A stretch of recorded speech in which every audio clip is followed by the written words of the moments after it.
You could go into I think in one of these, I can't read the German.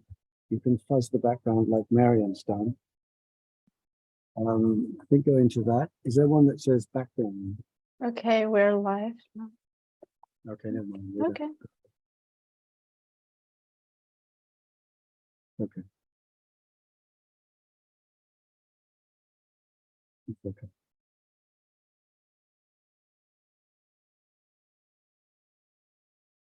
So good day, everyone. I hope you're enjoying the World Water Week. My name is Marion Papst-Salas from Siemens Stiftung. And today, along with my colleagues, Christina and Adam Harvey from Whave Solutions, we will be discussing an exciting topic, social entrepreneurship to securing rural water supply. Sorry, I'm hearing myself double, sorry for that. I think now it's fine. So we will be discussing an exciting topic, social entrepreneurship to securing rural water supply, and we're looking forward to a fruitful session. And today's agenda is generated towards three main areas: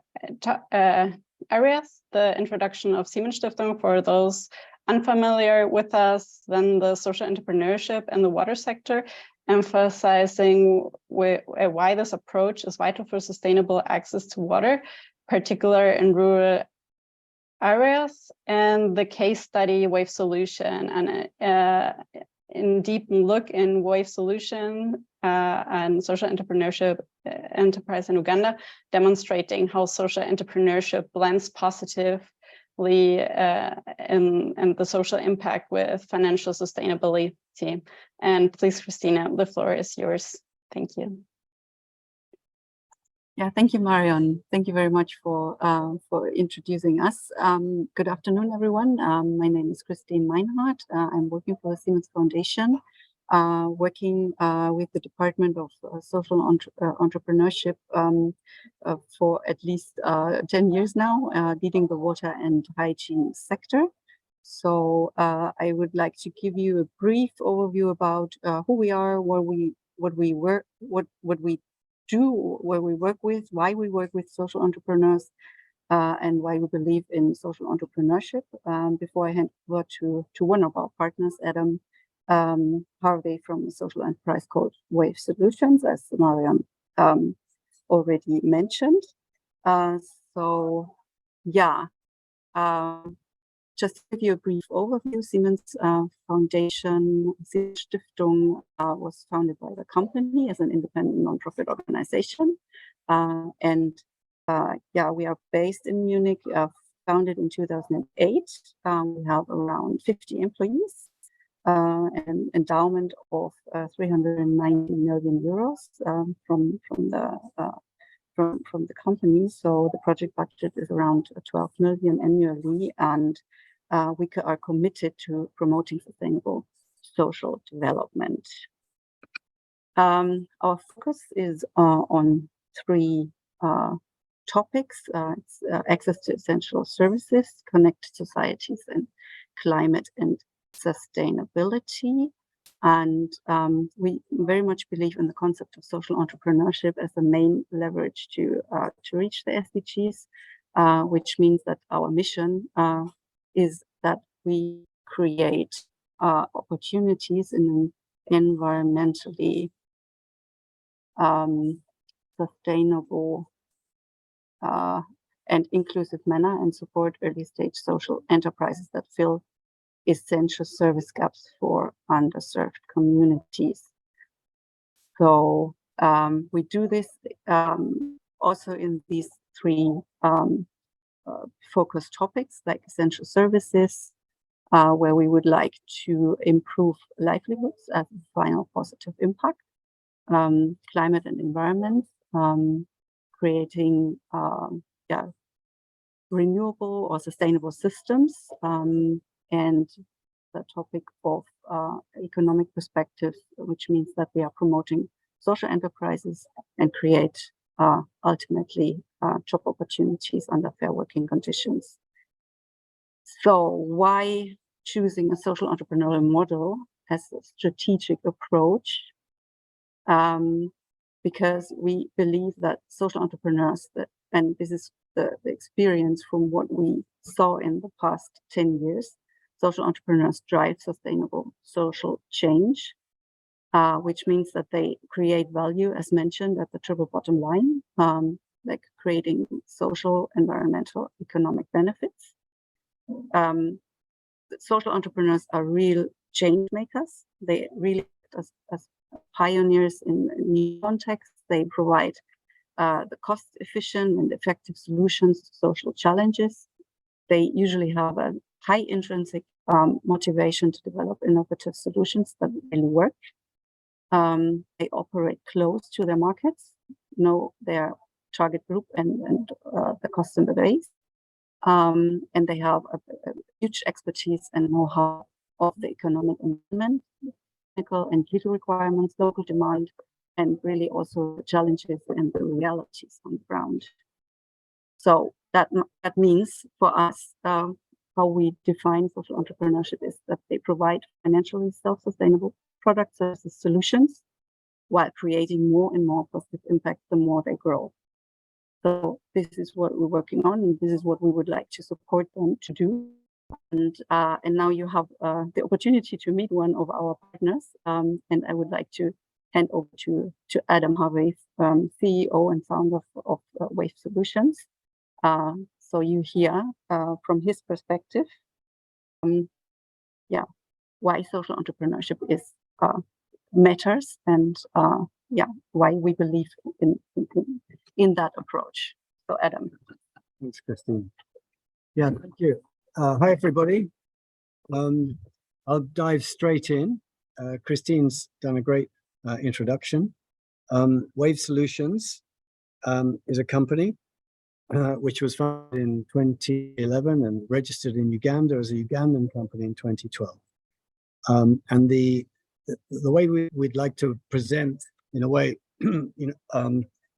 our, if you like, example of social entrepreneurship in action is to pose the question. Can the Sustainable Development Goal 6.1 be achieved at the target time, 2030, in just 7 years from now? It sounds impossible, and most people will say it's impossible, it can't be done. However, it is possible. And using the social enterprise approach, it means that we have a real way of tackling a task like this. So just to give you an idea what I mean, Uganda is a fairly typical sub-Saharan country with serious rural poverty. Something like 70% of the population is rural and doesn't have piped water.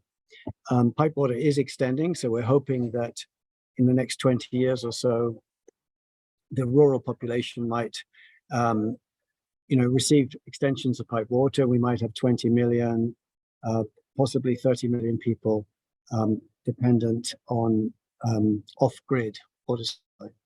Now, what Whave has already achieved so far is only 24/7 reliable water supply for 300,000 people. That's a small number compared to the 20 million or so that really need it.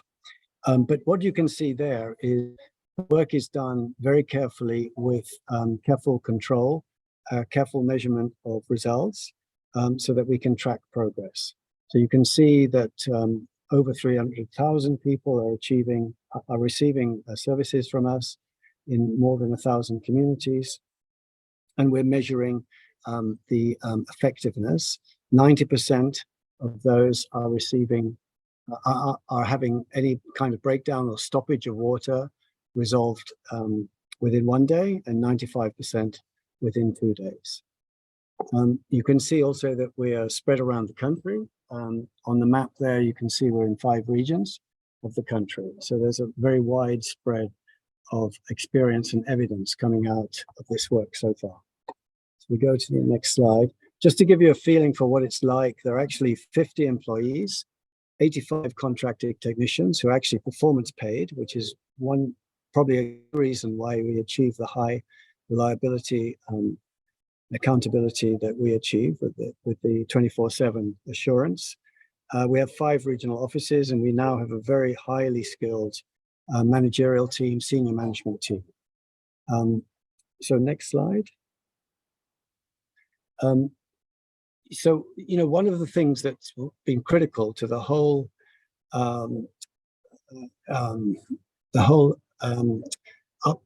undertaking we've gone in for is to find out really whether it's feasible cost-wise, whether in the end this will be a sustained and permanent solution, an SDG 6.1, which is self-financing.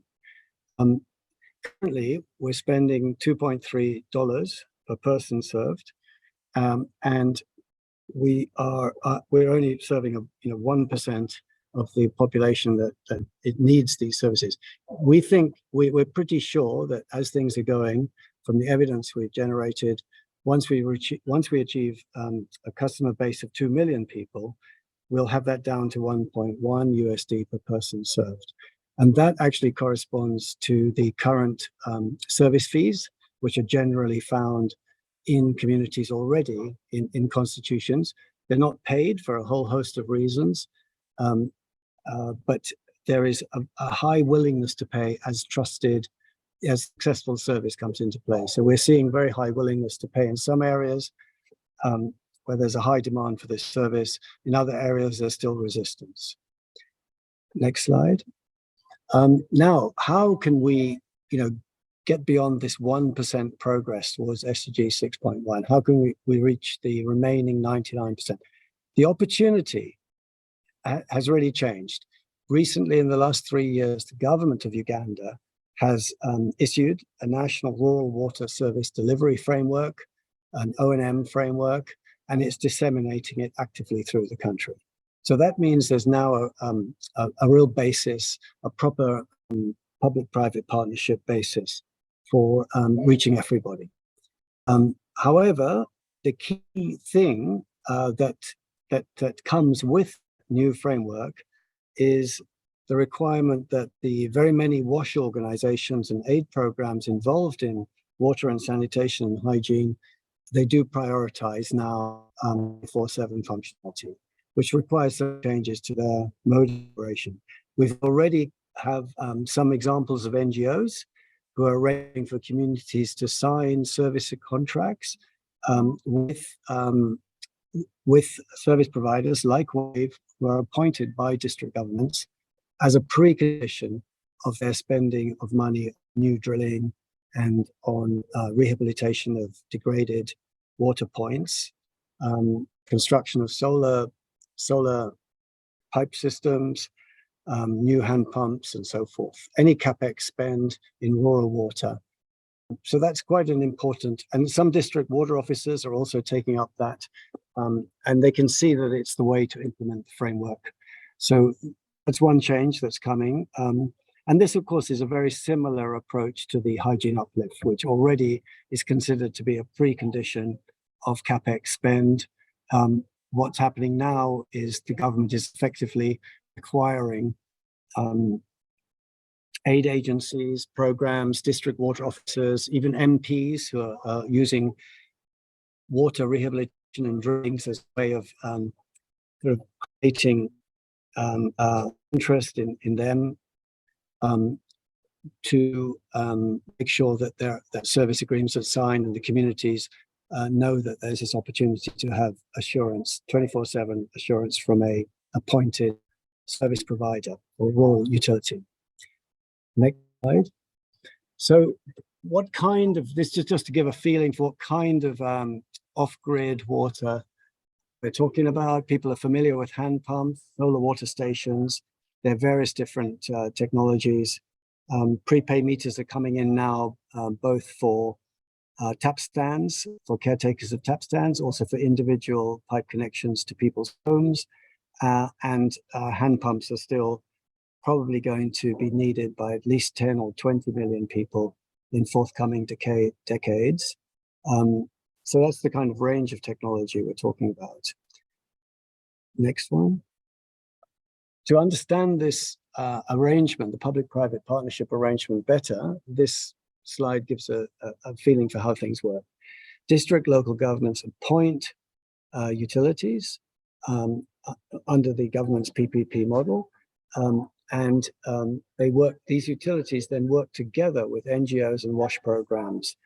The WASH programs are essentially putting in the capex, the capital expenditure, to drill new boreholes, to fit solar panels, to fit hand pumps, and then the utility is responsible to set up the service agreements with the rural communities. And the government has a very key job to introduce those communities to the national framework, to basically the regulatory conditions, and make sure that they're effectively moderating, government staff are moderating the relationship between the communities and the utilities. There is a challenge. The challenge is along is whether or not the local government can regulate effectively, because a lot of donors are spending money on drilling and on rehabilitating water points in a very time-bound fashion. And so the local government now has the challenge of requiring those NGOs and those aid programs to spend some time making sure that these service agreements are in place before they finish their work. That's already proven to be the only effective way of implementing the framework generally. So, next one. So again, as I mentioned, CapEx spends already requires hygiene intervention. Now, the need for service agreements presents us with another condition of CapEx spends. This requires about 6 weeks of community O&M preparation built into WASH project timelines. And this is very doable, but currently is not being done. What the kind of learning over the years has really concluded is that donor rules should be guiding NGOs, implementing partners, to always make sure there's a timeline of at least 6 weeks before infrastructure works, investment works are carried out, to allow for the national O&M framework to be implemented at community level. So the challenge is how soon can the funders start to include this new timeline as a mandatory thing for any CapEx spend? And the sooner that's done, the more chance there is that the SDG 6.1 goal can be reached by 2030. There's also a question around whether the Ugandan government will guide the WASH donors to do this. So those are the two sort of predominant questions that really determine whether or not it's achievable or not by 2030. Have the next one. Wave is not the only service provider, because the government is now finally, after years of working with the government, we've worked with the government for many years. We've worked with 1 or 2 other NGOs to generate this national policy. There are at least 2 other NGOs considering to register local rural utilities service provider companies. The 2 examples here already increased the coverage. So we can see at least 3 additional districts appearing there because of emerging service providers.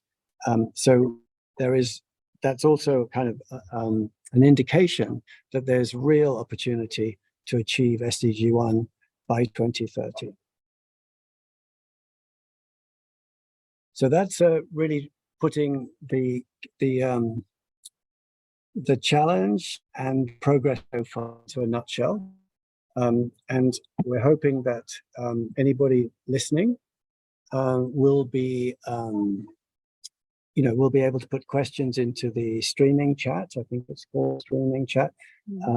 And if anybody listening, would like to learn more, please put your name and your contact information into the streaming chat, and we'll get back to you with information.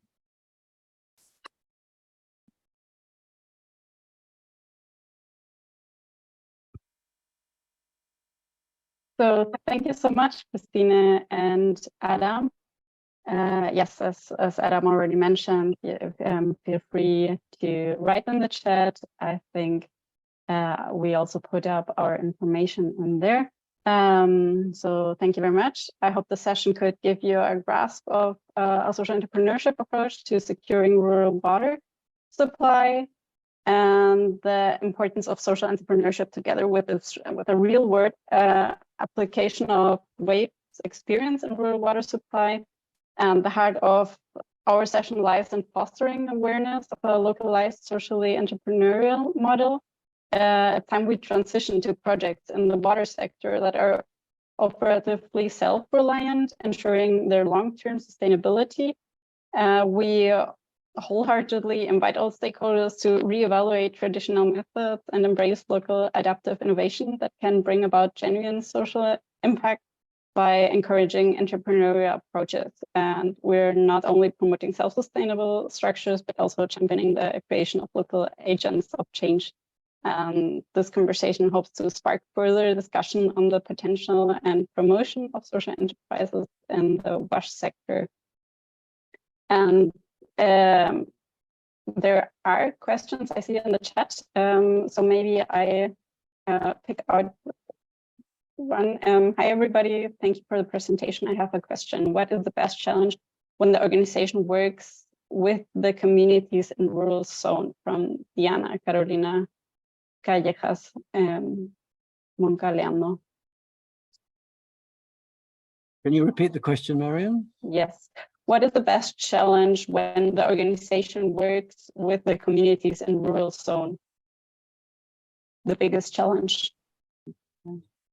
In rural, what was the last word? The rural zone, rural areas. Zone, okay. Should we be answering that question right now? Is that the right thing to do? We do have 5 minutes left. Yes, please. Yeah, of course. The biggest challenge, Diana Carolina wants to know.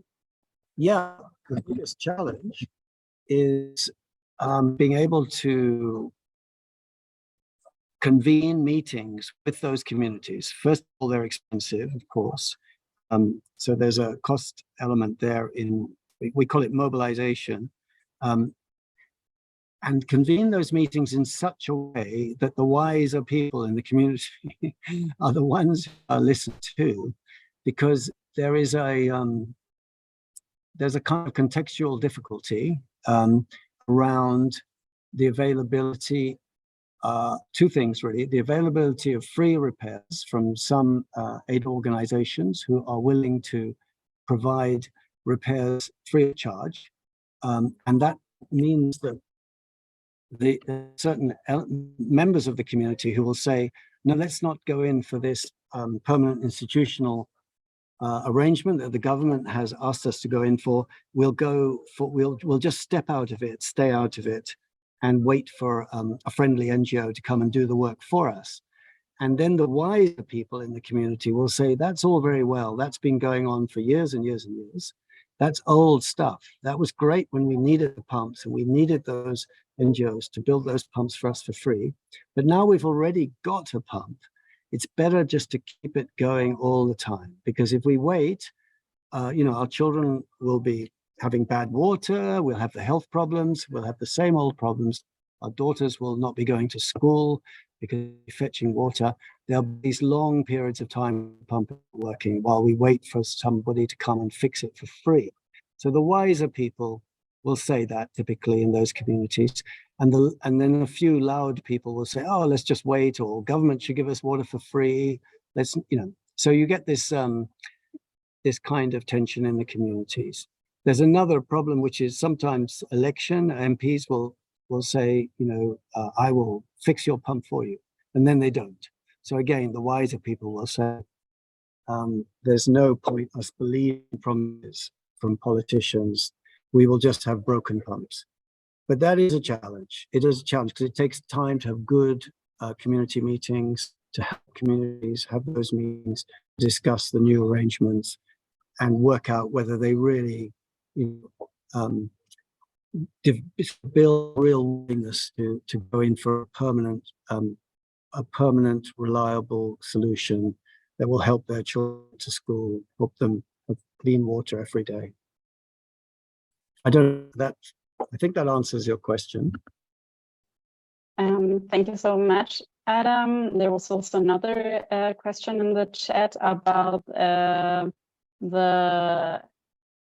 technicians and the recruitment of maintenance technicians, but it already was answered by your colleague, Adam Frederick Bergeron, who also is part of the Whave team. He was telling that the Whave recruit technicians from the Hand Pump Association. So there is a close collaboration with the local government and water office and capacity building. So I think that's clear. If any other questions are out there, we are also looking forward to further discuss with you. You can also approach us through our mails. Thank you very much for joining us today. If there is I don't see any other question, but yeah, feel free to reach out and please enjoy the rest of the World Water Week. Thank you so much. Bye-bye. Bye-bye. Thank you. Thanks, Marion. Bye.